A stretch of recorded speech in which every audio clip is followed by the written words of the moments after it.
This tutorial was brought to you thanks to the supporters on the screen. Check out TAPgiles.com to find more Dreams resources, donate to support my work, or engage my services to get private instruction or help on a project one-on-one. Let's make one last painting. So if I put 1 as the first frame, we've got this next, and we can see the onion skin of the previous frame, and we can go 2, and then go next, or we can use L1 and right. Right and left with the L1 kind of goes to these other frames. So if we go to 1 and then we want to see the next frame as the onion skin, then we can see the 2 just about, and we can have both. So if we go to make a third one and we go back to number 2, we can see the 1 and the 3 overlaid on it. We can actually move the 1 and the 3, and you move the 2, so now you can see the 2 is going to the right a bit and then the 3 is going to the right a bit again. So yeah, now we have this animating frame by frame painting, and the settings for that are in the frame by frame tab. This is kind of the frame it starts on, so you'll probably want to set that to 1. And then you have this speed, so if you turn down the speed, but the maximum speed you can go is 15, but you can also set it to 0 speed and then just affect the frame however you want. If I just make a new painting, we can put the speed to 0 and then animate this frame with like logic or keyframes or anything we want. So if we put that on the last frame and then we wire this in, it's got an X on it, which means this percentage is multiplying that, so it's kind of got a sine wave going up and down. And give it a little bit of pause time, so it's kind of like it's breathing. And if we just have that on normal, we can have it looping, which means it goes from the end to the start again. We can have it ping pong, which means goes to the end and then back through to the start. Play once is when it goes from off to on, it will start from the beginning and go to the end and just stop on the last one. And no animation type, I guess, means it won't animate at all. Yeah, so let's put it on ping pong. There's this other really cool and not very often used setting called stop motion movement. And this is kind of similar to Jet Trail, but not really in any way at all. So if I like move this over here, like that, and I'll have that ping pong as well. So if this wasn't on, then you can see even while it's on one of the frames, it's still moving. But if you turn on stop motion movement, then it only appears at the new current position when it actually shows the new frame. So if I make it slower, you can see it's just appearing where it would be. So that can make for a very nice frame by frame style to it. So now it's really obvious that it's still moving even while it's on one of the frames. And here it kind of gets stuck, even though the actual object, to be clear, is still moving, but the visual flecks are staying in place. I'm going to use the tumbling method, where you can make the colours change as you're drawing by just animating like that. And then you can just draw a line and it's changing through it. A magical doorway appears, but you should be aware that when animating like this, it actually keeps the same colour that the actual Fleck is, and that Fleck moves along. So it's not like that area will stay red and that area will stay green, but the whole colour will move along. You can affect the colour of a thing in coat mode. Let's say we want to make that blue down this area, and we can just use the volume brush as I talked about before, and now it affects the flecks in that part of the painting. But as it's animating, you'll see again those flecks keep that colour and then move around. So you couldn't use it on a fire to make the base of it more yellow and then more red at the top. It would just stay yellow and keep moving up, and some would stay red and keep moving up. If we just turn on flow, and we can actually turn down the Fleck density so we can see individual flecks.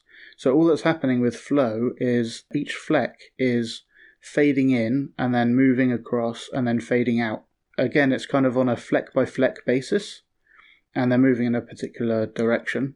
And this is the same for all of these effects. So now each Fleck has an animation where it fades in and fades out. Each Fleck has an animation where it tilts forwards and backwards like a wave. This has an animation where it moves up and then fades out.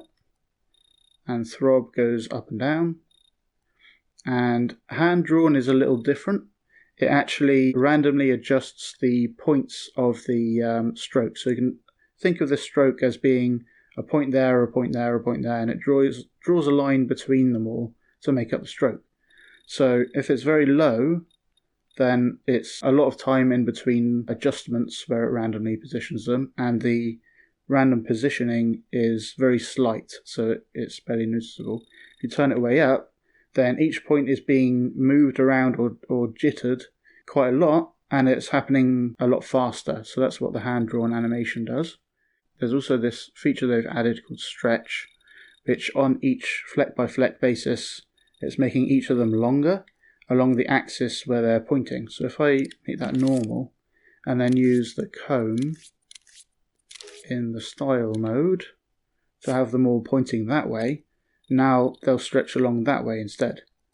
Or they'll squash down that way. So it's like making it shorter on this axis of each Fleck. But if we just put it to there, then if we increase the stretch, then it's kind of stretching between them. So you're actually using fewer Flecks. It's rendering fewer Flecks. But it doesn't affect the actual thermometer usage, the memory usage of this. But it can be useful for certain things, such like you have a long line like that. If I lower the density of these Flecks, you can see each Fleck is kind of transparent at the edges. So when they're put all together, you can kind of, they overlap a little bit, but you see this kind of pattern. Now if you increase stretch, then it kind of covers over that pattern and it looks like a solid line again. And when you use a different Fleck type, it's even more pronounced. So this can kind of blend them together better. But that does mean that the actual Flecks are overlapping each other. And we kind of copy this a load of times. Okay, so it's like that. Then we go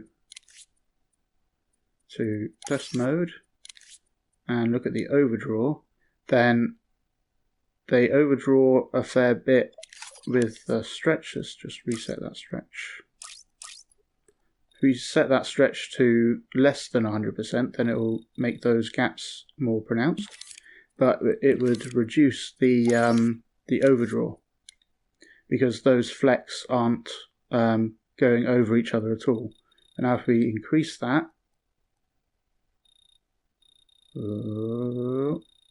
then it makes a lot more overdraw because they are literally overlapping more. So that might be an issue depending on what you're using this for. But if you're just drawing a line and there's not a lot of stuff behind it anyway, then you'd be just fine.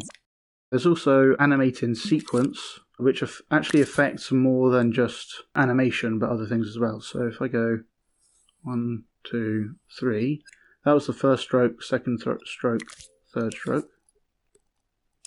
Then if I affect this, it affects all the strokes as separate things. If you turn on Animate in sequence, then for this purpose, it also makes it as though it's one long stroke with just gaps in the middle of it.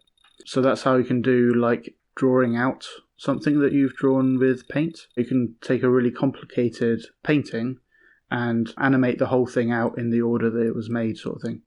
When you animate it, also because it's one long stroke, when the Fleck gets to the end of one of these strokes, it'll zoom over to the next one and continue moving, which isn't necessarily what you want to do, but that's kind of how it works. I most often use it in conjunction with these settings, really. And that also affects fade in and fade out. So now, instead of each stroke having its own fade in and fade out, it's one big fade in and fade out for the whole thing, as if it was just one huge long line. Thanks for watching. I hope you learned something new. Go to patreon.com/TAPgiles to get 5 hours of tutorials early for $3. Here's a preview of what you can learn if you choose to become a supporter.